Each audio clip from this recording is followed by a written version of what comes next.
Now, Russia's defense ministry says Moscow has identified 3 routes by which Daesh terrorists direct oil into Turkey.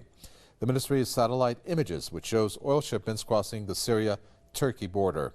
It says more information will be released next week. The ministry added that it has proof that the Turkish President Recep Tayyip Erdogan and his family are involved in the illegal smuggling of oil from Daesh-held territory in Syria and in Iraq. Moscow also highlighted that it will continue bombing Daesh's oil infrastructure inside Syria. Tensions between Moscow and Ankara have escalated since the downing of the Russian bomber last week. In an attempt to defuse the tensions, the Russian foreign minister has agreed to meet his Turkish counterpart this week for the first time since Ankara downed the Russian jet on the Syrian border. Speaking on Russian TV, Sergey Lavrov said that he will meet with the Turkish foreign minister Mevlut Çavuşoğlu in Serbia's capital Belgrade on Thursday or Friday.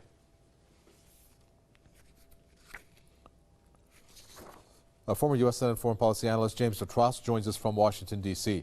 James Dutross, Russia has come out saying they have proof. If their proof is not solid enough, they will look embarrassed. I'm guessing that they have the proof that they have is solid enough to implicate Turkey. How severely would Turkey be damaged from this?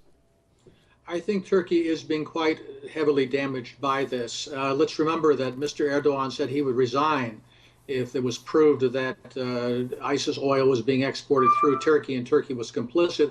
So I guess we could all wait for Mr. Erdogan's resignation, because I think it is being proved. Let's remember that unlike some of the rather cartoonish proof that we've seen on other issues, like, for example, the Russian presence in eastern Ukraine from Western powers, which look like essentially drawing mock-ups, the Russians are releasing very specific intelligence and satellite data here showing where these trucks are going. They are going to Turkey.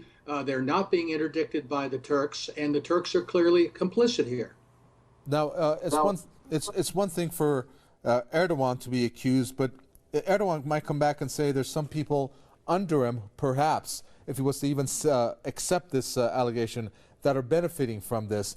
Wouldn't that still put Turkey and Erdogan in the guilty frame? Well, Erdogan can say that, but we have a wonderful word in English to describe that. The word is lying. He's lying, and I think everybody knows that he's lying, that if Turkey was not profiting from this oil trade, and indeed, if Bilal Erdogan, the president's son, was not profiting in the companies he's associated with, this would have been cut off long ago.